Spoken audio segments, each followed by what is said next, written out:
Garbės Kristui.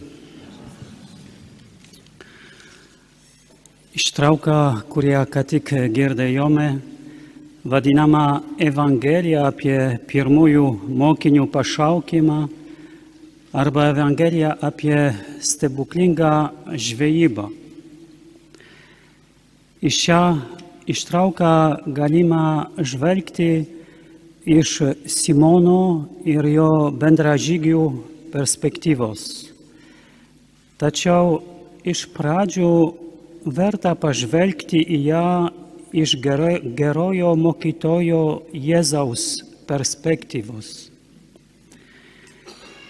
Jėzus priėjęs prie ežero kranto, kur prie jo veržiasi minia žmonių, prašo Petro pagalbos. Ne tik tam, kad atsistumtų valtį nuo kranto ir galėtų kalbėti miniai, bet ir todėl, kad nori užmegzti su juo ryšį. Jėzus nėra paprastas tiesmukas kalbėtojas, kuriam rūpi tik perteikti tiesą be žmogiškojo santykio. Jis kaip Dievas ir mokytojas nori užmegzti santykį su tais, kuriems skelbia gerąją naujieną. Keliomis dienomis anksčiau Jėzus buvo Simono namuose ir išgydė karščiuojančią jo uošvę. Čia įvyksta labai svarbus Simono pašaukimo momentas susijęs su stebuklinga žvejyba. Jėzus matė, kaip Simonas ir jo draugai dirbo visą naktį, bet jiems nieko nepavyko sužvejoti. Galima sakyti, kad jų pastangos nuėjo veltui. Diena jiems prasidėjo labai blogai. Todėl Jėzus įlipa į Simono valtį ir paprašo jo atsistumti valtį nuo kranto, kad galėtų mokyti minią. Prisiminkime, kad Jėzus daro kažką panašus susitikime su samariete moterimi. Jis sako jai, duok man atsigerti. Ta pati jis daro ir su mumis šiandien. Jis kreipiasi į mus, kai turime problemų ir prašo pagalbos, nori, kad įsileistume jį į savo gyvenimo valtį. Toliau Jėzus moko minią sėdėdamas Simono valtyje. Jo mokymas taip pat skirtas Simonui ir jo bendražygiams. Antroji užuomina mums, kai įsileidžiame Jėzų į savo gyvenimo valtį, jis nori su mumis kalbėti. Taigi, kaip ir Simonas, turime sustoti ir įsiklausyti į Jėzaus žodžius. Kiekvienas pašaukimas, kiekvienas sprendimas sekti Jėzumi visada kyla iš susitikimo su juo, iš susitikimo su jo žodžiu. Baigęs mokymą, jis kreipėsi į Simoną, prašydamas padaryti daugiau. Irkis į gilumą ir išmeskite tinklus valksmui. Galima sakyti, kad Jėzus, kreipdamasis šiais žodžiais į Simoną, rizikuoja. Mat Simonas buvo profesionalus žvejis, jis gerai išmanė savo profesiją ir žinojo, kad žuvis gaudomos ne dieną, o naktį arba anksti ryte. Iš savo ilgametės patirties jis žinojo, kad dabar tai daryti neturi prasmės. Be to jie bandė žvejoti visą naktį ir nieko nesugavo.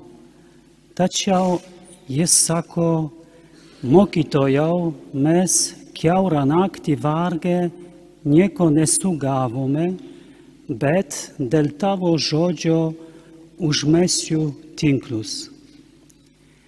Jis išplaukė į gilumą ir užmetė tinklus. Galime paklausti, kodėl.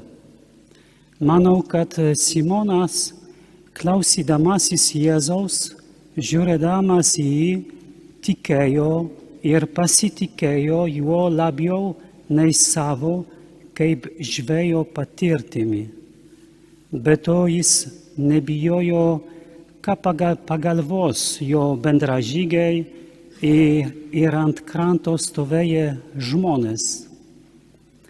Galime sakyti, kad tai Simono tikėjimas lėmė, kad įvyko stebuklinga žvejyba. Tikėjimas atsiranda prieš stebuklą ir kartu jį sukūrė. Mums taip pat labai svarbus mokymas, kad Jėzaus žodis duoda vaisių mūsų gyvenime, jei jis patenka į tikinčią širdį. Netikintis žmogus gali girdėti Dievo žodį, matyti stebuklus, bet tai neduoda vaisių jo gyvenime. Taigi, tikėjimo ir pasitikėjimo Jėzumi turime nuolat prašyti ir puoselėti savo gyvenime. Tada pamatęs padarytą stebuklą, Simonas puola Jėzui prie kojų ir sako, pasitrauk nuo manęs viešpatie, nes aš nusidėjėlis. Simonas ir jo bendražygiai pamatę tokią gausybę žuvų, nustemba. Simonas nujaučia, kad tai stebuklas kilęs iš Dievo ir kad Jėzus yra kilęs iš Dievo. Būdamas žydas, jis žinojo, kad nuodėmingas žmogus negali prisiartinti prie Dievo, kuris yra šventas. Viešpats Jėzus atsako, nebijok, nuo šiol jau žmonės žvejosi. Jėzus nepasakė jam, tu nesi nusidėjėlis. Jis taip pat nepasakė jam, tu nesi toks didelis nusidėjėlis, eik tarnauk bažnyčiai. Priešingai, kai Simonas puolė prie Jėzaus kojų, visiškai suvokdamas savo nuodėmę, Jėzus prieš jo akis išskleidė jam pavestą misiją. Tarsi sakydamas jam, taip, aš žinau, kad esi nusidėjėlis ir kaip nusidėjėlis tu skelbsi Dievo karalystę. Tu privalai tai atlaikyti. Tu privalai atlaikyti įtampą tarp šventumo ir didybės žodžio skelbimo bei savo nuodėmės. Turite turėti pakankamai nuolankumo, kad neapsimetinėtumėte, jog šios įtampos nėra. Jis yra ir visada bus. Tai priminimas mums, kad Jėzui nepatinka nuodėmė, tačiau tuo pačiu jis myli nusidėjėlius, kuris yra kiekvienas iš mūsų. Tai Dievo nuolankumas, kuris savo žodį veiksmus ir meilę įdeda į mūsų nuodėmingas širdis, burnas ir rankas. Turite turėti pakankamai nuolankumo, kad neapsimetinėtumėte, jog šios įtampa nėra. Šiandienos Evangelija baigėsi žodžiais. Išvilkę į krantą valtis, jie viską paliko ir nuėjo paskui jį. Simonas viską palieka, nes jį patraukė Kristus. Jo pavyzdys mums rodo, kad neįmanoma sekti Jėzumi, jei nedrįstame prarasti. Jėzus žino, kad tai, kas mumyse neteisinga arba kas neveda į tikrąją laimę, turi mirti. Klystame, jei manome, kad nieko neprarasdami, atmesdami kryžių, pasieksime Dievo mums paruoštą laimės pilnatvę. Praradimas yra būtina priemonė naujam gyvenimui, tačiau tai tik kelias, o ne tikslas.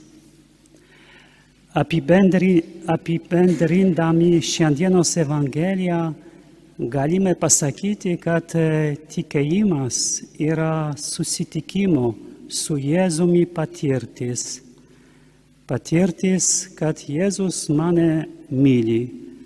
Simonas sekė paskui Jėzų, suvokdamas savo silpnybes. Maža to, jam buvo pavestos misijos žvejoti žmones dėl Jėzaus. Mes taip pat turėtume nebijoti įsileisti Jėzų į savo gyvenimo valtį ir tikėti, kad jis, nepaisant mūsų silpnybių, veda mus į laimės pilnatvę.